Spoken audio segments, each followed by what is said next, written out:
اللہ تعالیٰ کے فضل و کرم سے اور نبی اکرم صلی اللہ علیہ وسلم کے صدقے سے قدوۃ الصالحین، زبدۃ العارفین، سند الواصلین، الشیخ المخدوم السید حضرت علی بن عثمان المعروف داتا گنج بخش رحمۃ اللہ تعالی علیہ، آج ہم آپ کی سیرت کے حوالے سے چند ایک باتیں عرض کریں گے۔ اس سال داتا صاحب رحمۃ اللہ تعالی علیہ آپ کا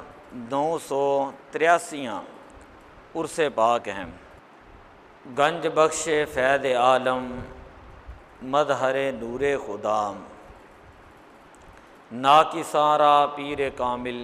کاملاں را رہنما۔ گنج بخشی آپ کی دونوں جہاں میں مشہور ہے، کر کرم کروا کرم، دونوں جہاں میں رکھ شرم۔ تو قدوۃ الصالحین، زبدۃ العارفین، سند الواصلین، الشیخ المخدوم السید علی بن عثمان المعروف داتا علی حجویری رحمۃ اللہ تعالی علیہ، آپ کا اس سال 983 عرس پاک ہیں۔ ذرا اندازہ لگائیں کتنی صدیاں گزر چکی ہیں، اور آج بھی داتا صاحب رحمۃ اللہ تعالی علیہ آپ کی حکومت لوگوں کے دلوں کے اوپر ہے۔ پہلی بات یہ یاد رکھیں کہ داتا صاحب رحمۃ اللہ تعالی علیہ کا نام علی بن عثمان ہے، اور آپ کا شجرہ نسب حضرت علی المرتضیٰ رضی اللہ تعالی عنہ تک جاتا ہے۔ والد کی طرف سے آپ حسنی سید ہیں، اور والدہ کی طرف سے آپ حسینی سید ہیں۔ حضرت علی آپ بیٹے ہیں عثمان کے، وہ بیٹے ہیں علی کے، وہ بیٹے ہیں عبد الرحمن کے، وہ بیٹے ہیں عبداللہ کے، اور وہ بیٹے ہیں علی کے، اور وہ بیٹے ہیں حسن کے، اور حسن بیٹے ہیں زید کے، اور زید بیٹے ہیں حضرت امام حسن رضی اللہ تعالی عنہ کے، اور حضرت حسن یہ بیٹے ہیں حضرت علی المرتضیٰ رضی اللہ تعالی عنہ کے۔ تو اس طرح داتا صاحب رحمۃ اللہ تعالی علیہ آپ والد کی طرف سے جو میں نے شجرہ بیان کیا ہے وہ حسنی سید ہیں، آپ والد کی طرف سے حسنی سید ہیں، اور والدہ کی طرف سے آپ حسینی سید ہیں۔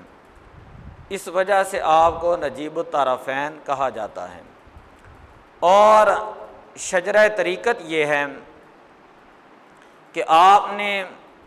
حضرت ابو الفضل محمد بن حسن خوتولی یہ آپ کے شیخ ہیں، آپ نے ان کے ہاتھ کے اوپر بیعت فرمائی، اور حضرت ابو الفضل حسن یہ جو تھے محمد بن حسن یہ مرید تھے حضرت سیدنا ابو الحسن علی بن ابراہیم حسری کے، اور ان کے شیخ کا نام ہے حضرت سیدنا ابو بکر شبلی رحمۃ اللہ تعالی علیہ، ان کے شیخ کا نام ہے حضرت سیدنا جنید بغدادی رحمۃ اللہ تعالی علیہ، ان کے شیخ کا نام ہے حضرت سری ساقطی رحمۃ اللہ تعالی علیہ، ان کے شیخ کا نام ہے حضرت سیدنا معروف کرخی رحمۃ اللہ تعالی علیہ، اور ان کے شیخ کا نام ہے حضرت داؤد طائی رحمۃ اللہ تعالی علیہ، اور ان کے شیخ کا نام ہے حضرت حبیب عجمی رحمۃ اللہ تعالی علیہ، اور ان کے شیخ کا نام ہے حضرت حسن بصری رحمۃ اللہ تعالی علیہ، اور حضرت حسن، حضرت علی المرتضیٰ رضی اللہ تعالیٰ عنہ کے گھر کے اندر پلے ہیں، ان کے شیخ کا نام ہے حضرت علی۔ تو اس طرح حضرت داتا علی حجویری رحمۃ اللہ تعالیٰ علیہ آپ کا شجرہ طریقت حضرت علی رضی اللہ تعالیٰ عنہ تک جاتا ہے، اور سلسلہ جنیدیہ کے آپ شیخ ہیں، سلسلہ جنیدیہ کے آپ شیخ ہیں اور شیخ کامل ہیں۔ آپ کی ولادت مبارکہ 400 ہجری کے اندر ہوئی، اور آپ کا وصال ہے 465 ہجری کے اندر۔ داتا صاحب رحمۃ اللہ تعالیٰ علیہ جب لاہور میں آئے تو آپ کی عمر مبارک تھی 31 سال۔ لاہور کے اندر آپ 34 سال رہے ہیں، تو اس طرح ٹوٹل ملا کر آپ کی عمر مبارک بنتی ہے 65 سال۔ آپ 34 سال تک آپ نے لاہور کے اندر تبلیغ کی ہے۔ آپ کا زمانہ شیخ عبد القادر جیلانی رحمۃ اللہ تعالیٰ علیہ ان سے پہلے کا زمانہ ہے۔ اس کی دلیل یہ ہے کہ جس وقت خواجہ خواجگان خواجہ معین الدین چشتی اجمیری رحمۃ اللہ تعالیٰ علیہ آپ مدینہ شریف سے بغداد میں آئے، اور آپ غوث پاک رضی اللہ تعالیٰ عنہ کو ملے اور بتایا کہ میری ڈیوٹی نبی پاک صلی اللہ علیہ وسلم نے ہند کے اندر لگائی ہے۔ تو غوث پاک رضی اللہ تعالیٰ عنہ نے ان کو فرمایا تھا کہ جب تم جاؤ گے تو لاہور سے داتا صاحب کے پاس سے ہو کر جانا۔ حضرت خواجہ خواجگان خواجہ معین الدین چشتی اجمیری رحمۃ اللہ تعالیٰ علیہ آپ جب لاہور میں آئے تو آپ نے یہاں پر چلہ کاٹا داتا صاحب کے مزار کے اوپر، اور جب آپ یہاں سے جانے لگے تو آپ نے یہ مشہور شعر پڑھا جو وہاں آج بھی داتا صاحب کے مزار پہ لکھا ہے: گنج بخش فیض عالم مظہر نور خدا، گنج بخش فیض عالم مظہر نور خدا، ناکسارا پیر کامل کاملارا رہنما۔ کہ داتا صاحب رحمۃ اللہ تعالیٰ علیہ گنج بخش ہیں۔ گنج بخش کا معنی ہے خزانے لٹانے والے، فیض لٹانے والے، فیض عالم، اور ایک جہان داتا صاحب رحمۃ اللہ تعالیٰ علیہ سے فیض حاصل کرتا ہے۔ آپ دنیا کو فیض دیتے ہیں۔ مظہر نور خدا، اللہ تعالیٰ کے انوار و تجلیات کا داتا صاحب مظہر ہیں۔ اللہ تعالیٰ کا نور آپ کے مزار پاک کے اوپر نازل ہوتا ہے۔ 1930 کی بات ہے جب علامہ اقبال علیہ الرحمہ فجر کی نماز داتا صاحب پڑھا کرتے تھے، تو علامہ اقبال کو ہم مصور پاکستان کہتے ہیں۔ تو علامہ اقبال فرماتے تھے کہ یہ جو میں نے 1940 کے اندر اور اس طرح خطبہ الہ آباد کے اندر پاکستان کا تصور پیش کیا ہے، تو یہ مجھے داتا صاحب رحمۃ اللہ تعالیٰ علیہ کی مسجد کے اندر میں فجر کی نماز پڑھ رہا تھا، تو یہ وہاں پر میرے ذہن کے اندر یہ خیال پیدا ہوا تھا۔ تو خیر داتا صاحب رحمۃ اللہ تعالیٰ علیہ افغانستان کے رہنے والے تھے۔ افغانستان کا شہر ہے غزنی، اور غزنی کے اندر 2 محلے تھے، ایک کا نام تھا حجویری اور ایک کا نام تھا جلابی۔ داتا صاحب رحمۃ اللہ تعالیٰ علیہ کے جو ددحال تھے، داد کے جو تھے، وہ جلاب کے رہنے والے تھے، اور جو آپ کے ننہال نانکے تھے وہ حجویر کے رہنے والے تھے، اس لیے داتا صاحب کو حجویری بھی کہتے ہیں اور آپ کو جلابی بھی کہتے ہیں۔ آپ کا جو زمانہ تھا وہ سلطان محمود غزنوی کا زمانہ تھا۔ جس وقت سلطان محمود غزنوی بادشاہ تھا، اس دور کے اندر آپ مدرسے کے اندر تعلیم حاصل کرتے تھے۔ ایک مرتبہ بادشاہ مدرسے کا وزٹ کرنے کے لیے آیا، تمام طلباء سلطان کو ملنے کے لیے گئے، لیکن داتا صاحب اس وقت بچپن کا عالم تھا، تو آپ اپنی پڑھائی کے اندر مصروف رہے۔ جب آپ کو پتہ چلا آپ جو ہے وہ سلطان کو جب ملے تو جو سلطان تھا سلطان محمود غزنوی، اس نے وہاں کا جو خازن تھا، وہاں کا جو خادم تھا، اس کا نام تھا رضوان۔ رضوان کو یہ کہا تھا کہ تم نے اس لڑکے کی اچھے طریقے سے خدمت کرنی ہے، اس لیے کہ مجھے ان کے پیشانی کے اندر اللہ تعالیٰ کا نور نظر آ رہا ہے۔ یعنی بچپن ہی کے اندر چونکہ آپ کے والدین کا گھرانہ وہ بھی ایک ولیوں کا گھرانہ تھا، والد بھی آپ کے ولی، آپ کی والدہ بھی ولیہ، اور آپ حسنی حسینی سید تھے۔ تو جب یہ بچے جو ہے حضرت داتا صاحب رحمۃ اللہ تعالیٰ علیہ آپ پڑھنے کی عمر کو نکلیں تو آپ نے تقریباً 3000 علماء اور 3000 مشائخ سے آپ نے علم دین حاصل کیا تھا۔ آپ نے ظاہری علم بھی حاصل کیا اور آپ نے باطنی علم بھی حاصل کیا۔ آج میں پڑھ رہا تھا کہ داتا صاحب رحمۃ اللہ تعالیٰ علیہ آپ کی اکثر حضرت خضر علیہ الصلوۃ والسلام سے ملاقات ہوا کرتی تھی۔ بغداد کے اندر آپ نے پڑھا، خراساں کے اندر آپ نے پڑھا، اسی طرح ملک شام کے اندر آپ نے پڑھا۔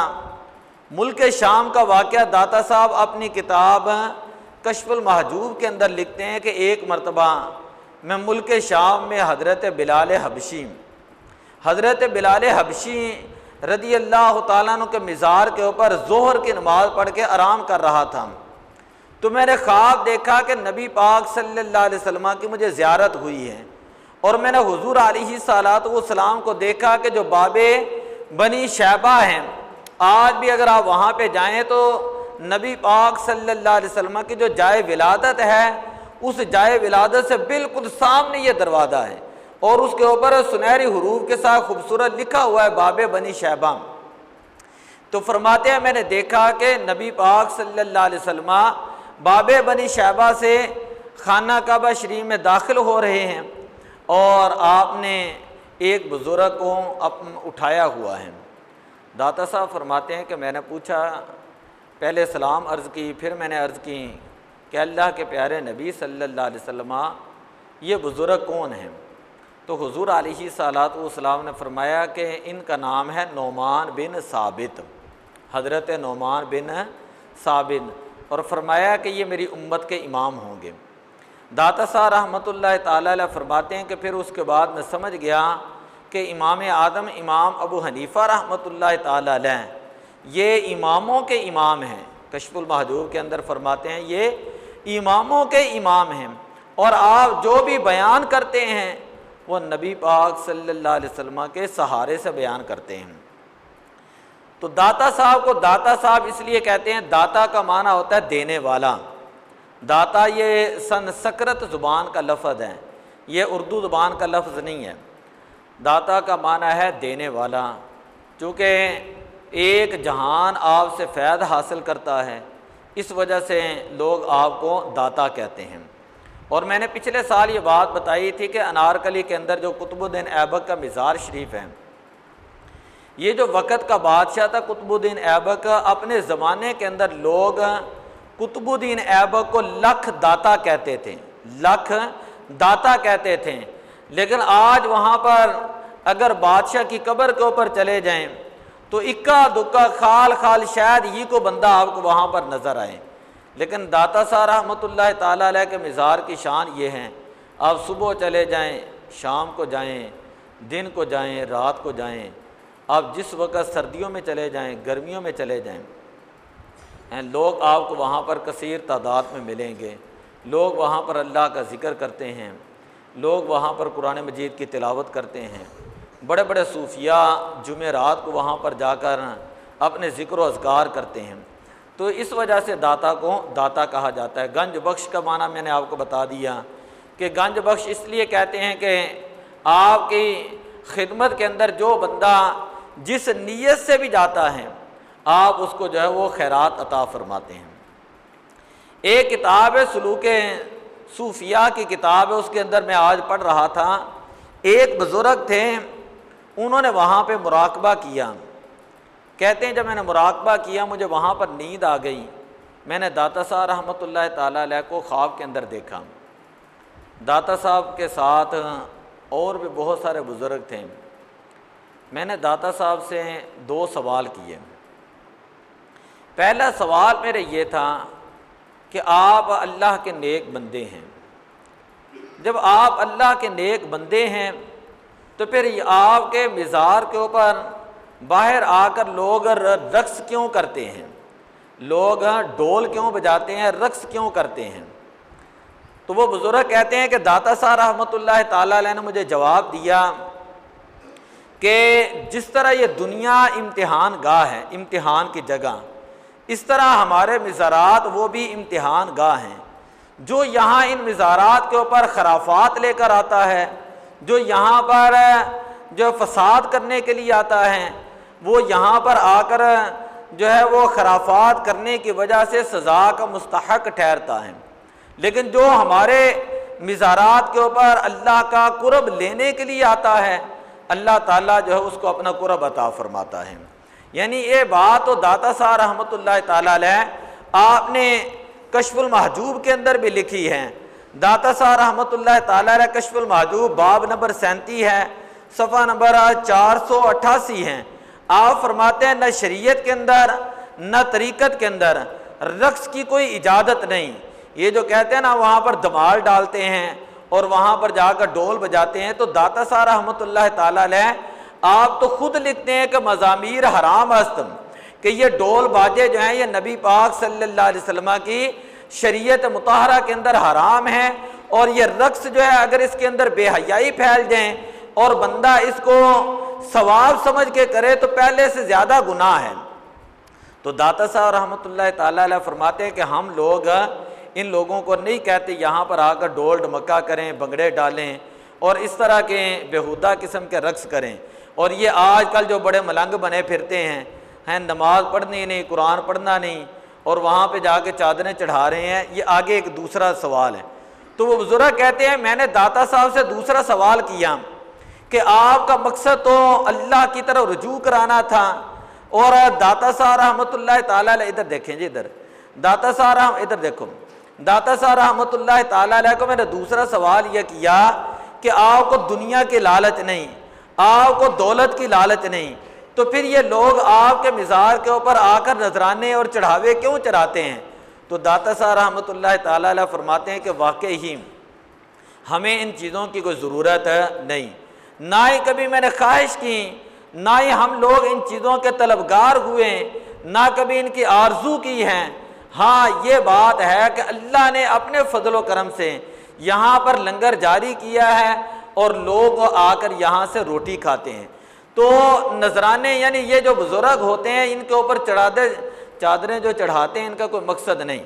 ہے، چلو ایک تو ہو جائے کو نشانی کے لیے، لوگ جو ان کو بھوک کے لیے کھانا نہیں مل رہا اور لوگ یہ سمجھتے یہ بڑا ثواب کا کام ہے وہاں پر جا کر چادر چڑھانا، یہ بڑا ثواب ہے۔ یہ لوگ گلیوں کے اندر محلوں کے اندر مانگ رہے ہوتے ہیں، اتنے ہٹے کٹے ہو کر وہاں پہ جو ہے نا گلیوں میں مانگ رہے ہوتے ہیں جی داتا صاحب کے نام کے اوپر نذرانہ دے، چادر چڑھانی ہے۔ بھئی یہ جو اللہ کے ولی ہیں یہ ان چیزوں سے بے نیاز تھے، ان کو ان مادی چیزوں کی ضرورت نہیں تھی۔ اگر آپ کو داتا صاحب سے محبت ہے تو آپ داتا صاحب کی کشف المحجوب پڑھیں، پھر آپ کو پتہ چلے گا کہ داتا صاحب رحمۃ اللہ تعالیٰ علیہ نے یہاں پر ساری زندگی قرآن پاک کی تعلیم دی ہے، ساری زندگی نماز پڑھائی ہے، ساری زندگی اللہ کی مخلوق کی خدمت کی ہے۔ تو داتا صاحب کا پیغام، داتا صاحب کی تعلیمات کو پڑھیں تو پتہ چلے گا کہ ان صوفیاء کی تعلیمات کا ان ڈول ڈمکوں کے ساتھ، بنگڑوں کے ساتھ، چادروں کے ساتھ کسی قسم کا کوئی تعلق نہیں ہے۔ اسی طرح داتا صاحب رحمۃ اللہ تعالیٰ علیہ آپ کے شیخ کا نام میں نے بتایا کہ آپ کے مرشد کا نام تھا ابو الفضل محمد بن حسن خوتولی۔ آپ کے شیخ جو تھے شیخ کامل تھے، فتاوی رضویہ شریف 26ویں جلد کے اندر اعلیٰ حضرت رحمۃ اللہ تعالیٰ علیہ فرماتے ہیں کہ کامل جو پیر ہوتا ہے، کامل پیر کی 4 نشانیاں ہیں۔ پہلی نشانی یہ ہے کہ کامل پیر وہ ہوگا جو سنی ہو اور صحیح العقیدہ ہو۔ دوسری نشانی فرماتے ہیں اتنا عالم ضرور ہو کہ دین کے اور ضروریات دین کے مسائل وہ خود کتاب سے نکال سکیں۔ تیسری بات فرماتے ہیں اعلیٰ حضرت کامل پیر کی نشانی یہ ہے کہ وہ بندہ اعلانیہ گناہ کبیرہ نہ کرنے والا ہو، گناہ کبیرہ نہ کرنے والا ہو، اسی طرح گناہ صغیرہ جو ہے ان کے اوپر اصرار کرنے والا نہ ہو۔ پچھلے جمعے ہم نے بتایا کہ جو جعلی پیر ہیں اور جو گناہ کبیرہ کرتے ہیں، صغیرہ گناہ کرتے ہیں، فسق و فجور کرتے ہیں، ان کا شریعت، وہ پیر تو بڑی دور کی بات ہے، وہ تو صحیح طرح مرید نہیں بنے، اگر وہ مرید ہوتے تو گناہ نہ کرتے ہیں۔ آج تو لوگوں نے پیری مریدی کی منڈیاں لگائی ہیں، فاسق اور فاجر قسم کے لوگ ہیں اور زانی قسم کے لوگ، اللہ معاف فرمائے، تو زانی قسم کے لوگ جو وہ پیر بنے ہیں، ایسے پیروں کا اسلام کے ساتھ کوئی تعلق نہیں، ایسے پیروں کا شریعت کے ساتھ کوئی تعلق نہیں کہ جو شریعت کے جو اپنے کرتوتوں کی وجہ سے جو ہے وہ شریعت کو بدنام کرتے ہیں، اور جنہوں نے پیری مریدی جو ہے وہ صرف کاروبار بنایا ہے۔ چوتھی بات فرماتے، چوتھی نشانی یہ ہے کہ اس کا سلسلہ نبی پاک صلی اللہ علیہ وسلم تک صحیح اور متصل ہوں، یعنی کامل پیر کے اندر 4 نشانیاں ہونا ضروری ہے۔ اس کا عقیدہ بھی صحیح ہو، وہ بندہ بد عقیدہ نہ ہو، اس بندے کا عمل بھی صحیح ہو، اور اس کا سلسلہ نبی پاک صلی اللہ علیہ وسلم تک وہ پہنچا ہو، اور وہ بندہ عالم بھی ہو۔ وہ ایک مرتبہ انیلا زکا جو ان کا پروگرام ہے، انہوں نے ایک پیر کو پکڑا یہاں پہ ہیں، جس نے وہ کہہ رہا ہے میں نے کوئی 350 عورتوں کے ساتھ زیادتی کی، اب اس کو کہتے کلمہ سناؤ، اس کو پہلا کلمہ نہیں آ رہا تھا، ہیں وہ کیسا پیر ہے جس کو پہلا کلمہ بھی نہیں آتا، جس کو قرآن مجید اوپر سے دیکھ کر پڑھنا بھی نہیں آتا، جس کو نماز بھی پڑھنی نہیں آتی، اور یہ ویسے ہی لوگوں کے اندر ایک پکھانڈ بنایا ہوا ہے کہ ہماری نماز مکے کے اندر ہوتی ہے، ہماری نماز مدینہ پاک کے اندر ہوتی ہے۔ غوث پاک رضی اللہ تعالیٰ عنہ نماز پڑھ رہے تھے کہ شیطان آیا اور اس نے آ کر کہا کہ آپ تو اتنے بڑے امام بن چکے ہیں، اتنے بڑے اللہ کے ولی بنے، اللہ نے آپ کو اتنا بڑا ولی بنایا ہے، اب آپ کو یہ عبادت، ظاہری عبادت، اس کی ضرورت نہیں۔ تو غوث پاک رضی اللہ تعالیٰ عنہ آپ نے فرمایا لا حول ولا قوت الا باللہ۔ وہ شیطان جب جانے لگا تو اس نے کہا کہ اے غوث پاک، آج آپ کا علم جو ہے وہ آپ کو بچا گیا ہے، آج آپ کا علم آپ کو بچا گیا ہے۔ تو غوث پاک رضی اللہ تعالیٰ عنہ فرماتے ہیں مجھے میرے علم نے نہیں، مجھے میرے رب کے فضل نے بچایا ہے، مجھے میرے رب کے فضل نے بچایا۔ پیر کتنا ہی بڑا کیوں نہ ہو، اس کو نماز معاف نہیں، کتنا ہی بڑا پیر کیوں نہ ہو اس کو روزہ معاف نہیں، کتنا ہی بڑا پیر کیوں نہ ہو اس کے لیے لازم ہے شریعت کے ظاہر پر عمل کرنا۔ اگر وہ شریعت کے ظاہر پر عمل ہی نہیں کرتا اور وہ کہتے میں سارے کام باطنی کرتا ہوں، اس کا شریعت کے اندر کوئی اعتبار نہیں۔ شریعت اور طریقت یہ اسلام کے اندر ایسے ہی ہیں جیسے پرندے کے 2 پر ہوتے ہیں، اگر پرندے کا ایک پر کاٹ دیا جائے تو وہ پرندہ اڑ ہی نہیں سکتا۔ تو اسی طرح اگر کوئی بندہ صرف یہ کہے کہ میں شریعت پر عمل کرتا ہوں، صرف میرے پاس علم ہے، میرے پاس یہ سنیں ذرا، داتا صاحب فرماتے ہیں اگر کسی کے پاس علم ہو لیکن عمل نہ ہو تو اس کے علم کا اس کو کوئی فائدہ نہیں۔ فرماتے وہ کولو کے بیل کی طرح ہے، اس کے علم کا اس کو کوئی فائدہ نہیں۔ علم کے اندر برکت تب آتی ہے جب انسان اپنے علم کے اوپر عمل بھی کرے، اگر عمل ہو پھر علم نہ ہو، فرماتے ہیں کہ ایسے عمل کا بھی کوئی فائدہ نہیں، کہ وہ بندہ سجدے ہی کرتا رہے، نماز ہی پڑھتا رہے، لیکن اس کو یہی نہ پتہ چلے کہ سجدے کے اندر پڑھنا کیا ہے، اس کو یہی نہ پتہ چلے کہ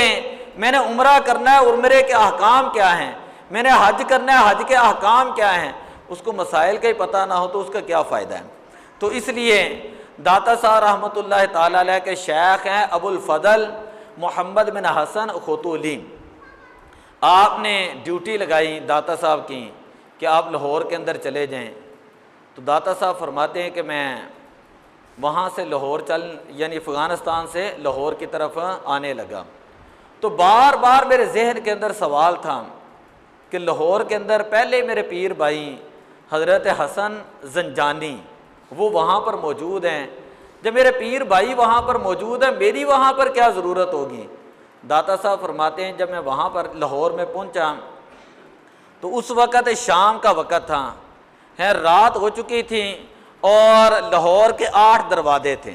اور سارے کے سارے دروازے بند ہو چکے تھے۔ داتا صاحب فرماتے میں باٹی گیٹ کے جو دروازہ ہے باٹی گیٹ وہاں پر آ کر بیٹھ گیا اور صبح کا انتظار کرنے لگا۔ جب صبح ہوئی نماز میں نے وہیں پر ادا کی تو میں نے دیکھا دروازہ کھلا تو اندر سے ایک جنازہ آ رہا ہے۔ میں نے پوچھا یہ جنازہ کس کا ہے تو مجھے بتایا گیا یہ جنازہ حضرت حسن زنجانی رحمۃ اللہ تعالی علیہ کا جنازہ ہے۔ یہ جنازہ حضرت حسن زنجانی رحمۃ اللہ تعالی علیہ کا جنازہ۔ تو داتا صاحب فرماتے ہیں مجھے پتہ چل گیا کہ میرے شیخ نے اور میرے مرشد نے اور میرے پیر نے میری ڈیوٹی جو لاہور کے اندر لگائی تھی اس کی وجہ ہی یہ تھی کہ ان کو پتہ چل چکا تھا کہ حضرت حسن زنجانی ان کا وقت جو ہے وہ مکمل ہو چکا ہے۔ خیر جس وقت لاہور میں آئے تو آپ نے بڑا مشہور واقعہ ہے کہ آپ نے یہاں پر مسجد تعمیر فرمائی اور لوگوں نے اعتراض کیا کہ اس کا جو محراب اور قبلہ ہے وہ جنوب کی طرف ہے، وہ تھوڑا سا جنوب کی طرف ہے۔ تو داتا صاحب رحمۃ اللہ تعالیٰ علیہ آپ نے ان کی بات سنی اور فرمایا کہ تم مغرب کی نماز میرے پیچھے پڑھنا۔ لوگ اکٹھے ہوئے مغرب کی نماز کے لیے، اپنے بھی آئے ہندو بھی آئے دیکھنے کے لیے کہ یہاں پہ کیا ماجرا۔ اس وقت خال خال لوگ تھے۔ میں نے آپ کو بتایا کہ 983 سال ہو چکے ہیں، 983 سال داتا صاحب کو گزرے وصال فرمائے۔ تو 983 سال پہلے کی بات ہے۔ لوگوں نے کہا اس کا قبلہ درست نہیں، آپ نے کہا مغرب کی نماز پیچھے پڑھنا۔ جب مغرب کی نماز پڑھی آپ نے سلام پھیرا تو فرمایا سامنے قبلے کی طرف دیکھو، یہ لاہور ہے۔ میں آج سرچ کر رہا تھا گوگل سے کہ لاہور سے مکہ کا جو فاصلہ ہے اس وقت کلومیٹر کے حساب سے 5008 کلومیٹر بنتا ہے۔ 5008 کلومیٹر لاہور سے لے کر مکہ جو خانہ کعبہ شریف ہے وہاں تک جو وہ فاصلہ بنتا ہے۔ تو داتا صاحب رحمۃ اللہ تعالیٰ علیہ نے فرمایا سامنے دیکھو۔ جب لوگوں نے سامنے دیکھا تو ان کو یہاں سے جو وہ قبلہ جو ہے وہ نظر آیا۔ یہ داتا صاحب رحمۃ اللہ تعالیٰ علیہ آپ کی بڑی مشہور کرامت ہے۔ اسی طرح وہ پچھلے سال میں نے واقعہ بیان کیا رائے راجو کا، وہ آپ تمام لوگوں کو یاد ہوگا۔ جب یہاں پر آئے تو ایک بوڑھی عورت ہے اور وہ دودھ لے کر جا رہی تھی۔ داتا صاحب رحمۃ اللہ تعالیٰ علیہ نے اس کو کہا کہاں جا رہی ہے؟ اس نے کہا کہ جادوگر ہے یہاں پر ایک جوگی ہے اس کا نام ہے رائے راجو، ہم لوگ پورے علاقے کے لوگ اس کو دودھ دیتے ہیں، اگر ہم اس کو دودھ نہ دیں تو ہماری بھینسیں جو وہ خون دینا شروع کرتی ہیں۔ یعنی وہ رائے راجو اس کے پاس سفلی علم تھا، جس طرح ہمارے ہاں ہوتا ہے نا علم لدونی جس کو ہم کہتے ہیں، تو علم لدونی کے مقابلے میں کالا جادو ہوتا ہے جسے علم سفلی کہا جاتا ہے۔ تو اس کے پاس سفلی علم تھا، وہ اس کے ذریعے جانوروں کے اوپر سفلی علم کرتا تو ان کے جانور دودھ کی بجائے خون دینے لگتے ہیں۔ داتا صاحب رحمۃ اللہ تعالیٰ نے فرمایا کہ آج دودھ مجھے دونا، شام کو جو گھر جا کر دیکھ لینا۔ جب وہ گھر گئی شام کا وقت ہوا اور اپنے جانوروں کا دودھ دویا تو خون کی بجائے جو ہے وہ دودھ ہی آیا اور گھر کے جتنے برتن تھے وہ تمام کے تمام بھر گئے۔ وہ بڑی خوشی، اس نے دوسرے لوگوں کو بھی کہا، لوگ آنے لگے۔ جب رائے راجو کو پتہ چلا کہ مجھے دودھ دینے لوگ نہیں آ رہے ہیں تو وہ داتا صاحب رحمۃ اللہ تعالیٰ علیہ کے مقابلے میں آ گیا اور کہنے لگا کہ آپ جو ہے آپ نے میرا کاروبار بند کیا ہے، آپ کو پتہ نہیں کہ میرے پاس سفلی علم ہے۔ حضور داتا علی حجویری رحمۃ اللہ تعالیٰ علیہ آپ نے فرمایا کہ تو اپنا کمال دکھا۔ وہ ہوا کے اندر اپنے علم کے زور پر اڑنے لگا۔ داتا صاحب رحمۃ اللہ تعالیٰ علیہ فرماتے میرے آقا نبی پاک صلی اللہ علیہ وسلم کا فرمانے عالی شان ہے، جو بندہ پانی کے اوپر تیرتا ہو، جو بندہ ہوا کے اوپر اڑتا ہو، یہ ولایت کی نشانی نہیں۔ کہا کہ تو خلاف شرع کام کرتا ہے۔ اسی وقت اپنے پاؤں سے کھڑاویں اتارے، لکڑ کے جوتے جو اس وقت داتا صاحب پہنے تھے آپ نے اتارے اور اس کی طرف پھینکے۔ وہ رائے راجو اس کے سر پہ لگے اور وہ نیچے آیا اور نیچے آ کر اسے پتہ چل گیا کہ یہ جو میرے مقابلے میں شخص آیا ہے کہ یہ جو جادو کے مقابلے میں جس نے میرا مقابلہ کیا ہے کہ اس کے پاس جو وہ سفلی علم نہیں، اس کے پاس کوئی روحانی علم ہے۔ اور کتابوں کے اندر آتا ہے اس نے توبہ کی تو داتا صاحب کے ہاتھ کے اوپر بیعت کی اور داتا صاحب کا خادم بنا۔ اور آج بھی داتا صاحب کا مزار شریف میں نے پچھلے سال بتایا کہ 7 ہی اس طرح 2 قبریں ہیں۔ ایک قبر ہے پہلی قبر، اس کے اوپر لکھا ہوا ہے شیخ ہندی، شیخ ہندی، دوسری قبر ہے اس کے اوپر لکھا ہے شیخ لطفی۔ ان کے حالات تو بڑے طویل ہیں، لیکن داتا صاحب رحمۃ اللہ تعالیٰ علیہ نے جادوگر جو تھا اس کا نام کہا کہ تیرا نام آج کے بعد رائے راجو نہیں ہوگا، تیرا نام آج کے بعد احمد ہوگا، محمد احمد۔ داتا صاحب نے اس کا نام محمد احمد رکھا اور فرمایا کہ میں تجھے ایک خطاب اور لقب دیتا ہوں، آج کے بعد یہ جتنا ہندوستان ہے ان تمام کا تجھے وہ میں شیخ بنا دیتا ہوں۔ قبر اور مزار کے اوپر وہ کتبہ لگا ہوا ہے جس کے اوپر شیخ ہندی جو ہے وہ لکھا ہے۔ تو خیر داتا صاحب رحمۃ اللہ تعالیٰ علیہ آپ کے بے شمار کرامات ہیں، تو کرامات کی بجائے میں ایک دو پتے کی باتیں کرتا ہوں۔ آپ نے کشف المحجوب کے اندر جو آپ کی کتاب ہے کشف المحجوب، کشف کا معنی ہوتا ہے کھولنا، محجوب کہتے ہیں پردوں کو۔ آپ کے ایک دوست تھے جن کا نام تھا ابو سعید، اس نے داتا صاحب سے تصوف کے حوالے سے کچھ سوالات کیے، تو داتا صاحب نے اس کے سوالات کے جوابات کے اندر کتاب لکھی جس کا نام رکھا کشف المحجوب۔ محجوب کا معنی ہوتا ہے پردے،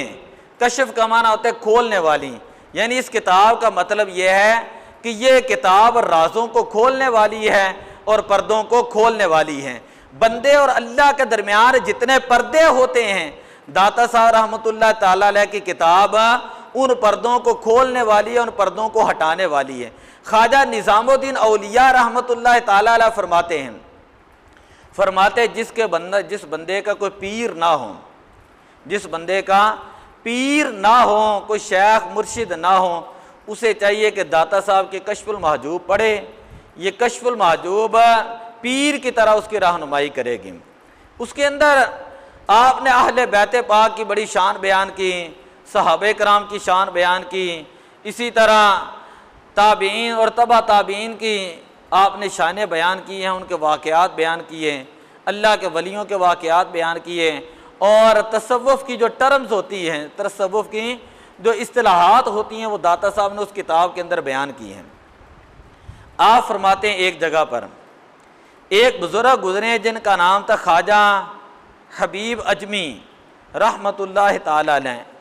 یہ مرید تھے حضرت خواجہ حسن بصری رحمۃ اللہ تعالیٰ علیہ کے۔ اور میں نے شروع میں آج بات کرتے ہوئے کہا تھا خواجہ حسن بصری جو تھے یہ حضرت علی رضی اللہ تعالیٰ عنہ کے گھر کے اندر پلے ہیں، بات سمجھ آئیے، اور حضرت علی المرتضیٰ رضی اللہ تعالیٰ عنہ کے مرید تھے۔ ایک مرتبہ خواجہ حسن بصری رحمۃ اللہ تعالیٰ علیہ اپنے مرید کو ملنے کے لیے خواجہ حبیب اجمی ان کے پاس گئے۔ حضرت حبیب اجمی کے پاس جب گئے تو مغرب کی نماز کا وقت تھا، تو جب مغرب کی نماز کا وقت تھا ان کے مرید حبیب اجمی وہ نماز پڑھا رہے تھے، تو آپ نے دیکھا کہ چونکہ وہ اجمی تھے، عربوں کا اپنا قرآن پڑھنے کا ایک لہجہ ہوتا ہے، تو وہ الفاظ تو اگرچہ درست تھے لیکن ان کا لہجہ جو ہے وہ عربی لہجہ نہیں تھا، تو آپ نے ان کے پیچھے مغرب کی نماز نہ پڑھی۔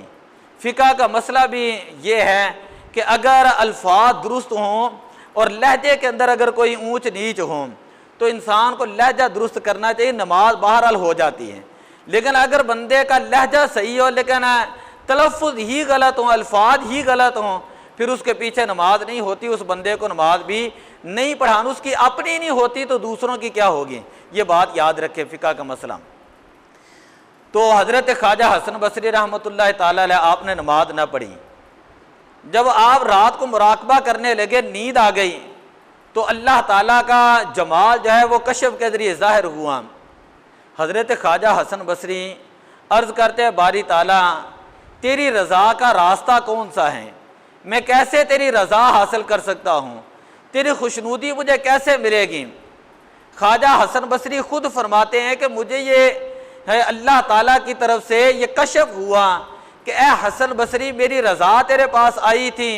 اور میری رضا حاصل کرنے کا موقع تھا تیرے پاس، لیکن تو نے میری خوشنودی حاصل نہ کی۔ عرض کی باری تعالیٰ وہ کیسے؟ تو فرماتے کشف کے اندر یہ ظاہر ہوا اگر آج تو اپنے مرید خواجہ حبیب اجمی رحمت اللہ تعالیٰ علیہ ان کے پیچھے نماز پڑھتا ہے اور تیری نظر ظاہر کے اوپر نہ ہوتی اور تیری نظر جو ہے ان کے دل کے اندر ہوتی اور تیری نظر ان کے باطن کی طرف جاتی تو تیری نماز بھی ہو جانی تھی اور تجھے میرا قرب جو ہے وہ بھی حاصل ہو جانا تھا۔ یعنی بعض اوقات ہوتا یہ ہے کہ لوگ چھوٹی چھوٹی امام کی غلطیاں ہوتی ہیں ان کو لے کر اس قدر اچھالتے ہیں کہ پتہ نہیں کوئی قیامت آ گئی ہے، سمجھیے۔ تو میں جب یہ آج داتا صاحب رحمۃ اللہ تعالیٰ علیہ کا واقعہ یہ پڑھ رہا تھا کہ یہ جو آپ نے کشف المحجوب کے اندر نقل کیا ہے اور بیان کون کر رہے ہیں، حضرت حسن بصری رحمۃ اللہ تعالیٰ علیہ، تو آپ فرماتے ہیں مجھے پتہ چل گیا، داتا صاحب بھی بیان کرتے کہتے مجھے پتہ چل گیا کہ اللہ تعالیٰ کی رضا انسان کو لوگوں کے دلوں کی خوشنودی کے اندر ملے گی، لوگوں کے دلوں کی خوشی کے اندر ملے گی۔ اگر آپ اللہ کی مخلوق کو خوش رکھیں گے، اگر آپ اللہ کی مخلوق کی خدمت کریں گے، اگر آپ اللہ کے مخلوق سے محبت کریں گے تو اللہ تعالیٰ جو وہ آپ سے محبت فرمائے گا، اللہ تعالیٰ آپ سے محبت فرمائے گا۔ دوسرا واقعہ توکل کی مثال دیتے ہوئے، توکل کہتے ہیں کسے کہتے ہیں، آپ ایک واقعہ بیان کرتے ہیں حضرت شفیق بن ابراہیم بلخی رحمۃ اللہ تعالیٰ علیہ، ان کا واقعہ ہے۔ اور حضرت شفیق بن ابراہیم بلخی جو تھے یہ امام اعظم کے فیض یافتگان میں سے تھے، شاگردوں میں سے تھے۔ تو داتا صاحب رحمۃ اللہ تعالیٰ علیہ ان کی توبہ کا واقعہ بیان کرتے ہیں، کہتے ہیں ایک مرتبہ افغانستان کے اندر بڑا قحط آیا، لوگ بھوک سے مرنے لگے، تو شفیق بلخی جو ہیں انہوں نے ایک نوجوان لڑکے کو دیکھا جو کسی کا غلام تھا اور وہ بے فکر رہتا، ہر وقت ہنستا رہتا، مسکراتا رہتا اور بالکل اسے کسی چیز کی فکر نہیں تھی۔ داتا صاحب فرماتے ہیں کہ حضرت شفیق جو تھے وہ کہتے ہیں کہ میں اس کو دیکھ کر بڑا حیران رہتا روز، آخر ایک دن میں نے اس سے پوچھ لیا، میں نے کہا تو بڑا بے فکر رہتا ہے، لوگ کھانے کے حوالے سے اتنے زیادہ پریشان ہے، قحط اتنا آ چکا ہے اور تجھے کسی چیز کی فکر ہی نہیں ہے۔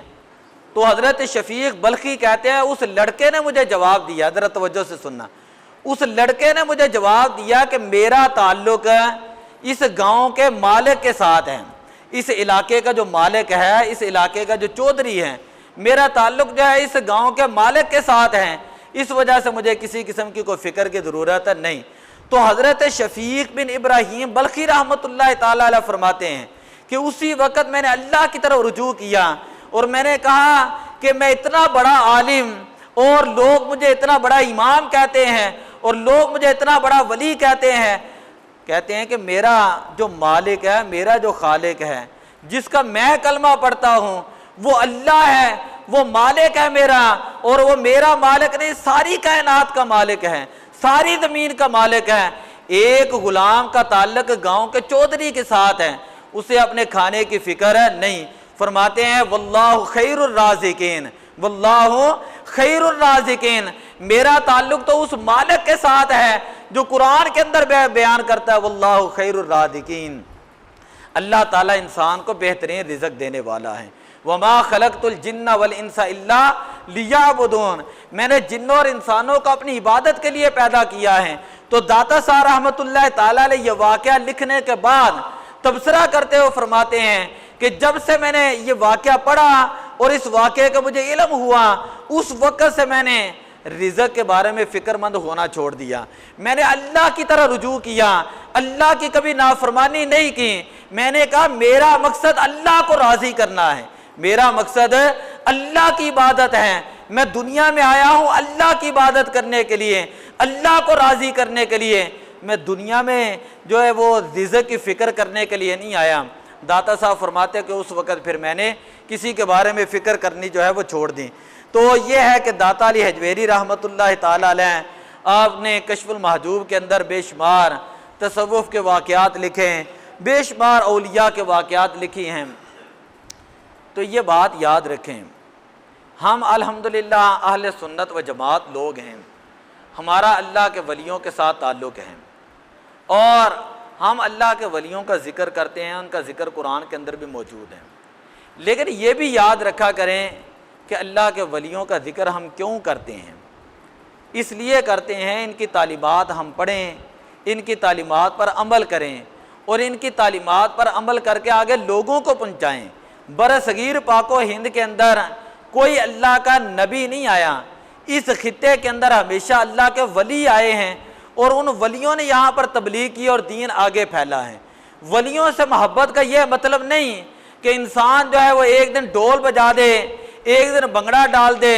ایک دن وہاں پر جا کر نیاز تقسیم کر دیں، اور باقی سارا سال جو ہے وہ بندہ کہے کہ مجھے اب نماز کی ضرورت نہیں، قرآن کی ضرورت نہیں، اور بچوں کا حق کھاتا پھریں، بہنوں کا حق کھاتا پھریں، سود کا کاروبار کرتا پھریں، قرآن جو پڑھنے کی کوشش نہ کریں، فلمیں ڈرامے دیکھتا رہیں، تو یہ بزرگوں کے ساتھ سچی محبت نہیں۔ اللہ تعالیٰ نے قرآن پاک کے اندر ارشاد فرمایا یا ایھا الذین آمنوا اتقوا اللہ، اے ایمان والوں تم اللہ سے ڈرو، اللہ سے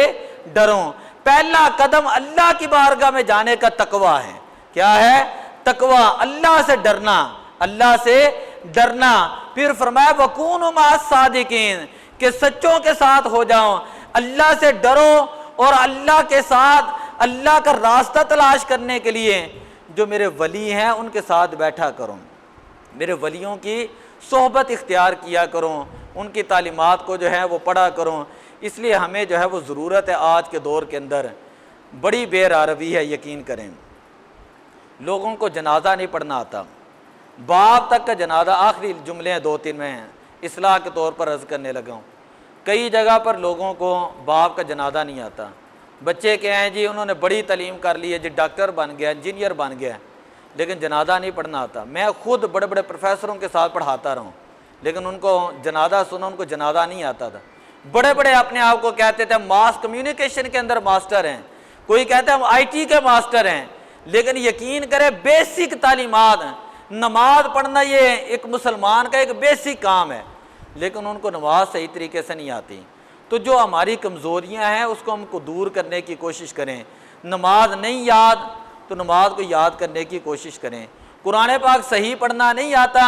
تو قرآن پاک صحیح پڑھنے کی کوشش کریں۔ سورہ ممتحنہ اللہ تعالیٰ نے قرآن کے اندر بیان کیا، بیعت کا مقصد یہ ہوتا ہے، بیعت کا مقصد یہ نہیں ہے کہ پگڑی پہن لی، بیعت کا مقصد یہ نہیں ہے کہ لباس پہن لیا ہیں، وہ پیر جو بے داڑھی منڈا ہوں، جیسا مرضی ہو تو آپ سمجھیں بیعت کر لی ہے۔ بیعت کا مقصد یہ ہوتا ہے، آج سمجھ لیں ذرا، بیعت کا مقصد جو اللہ نے قرآن کے اندر بیان کیا وہ یہ ہے، انسان بیعت کرتا ہے اور اپنے آپ کو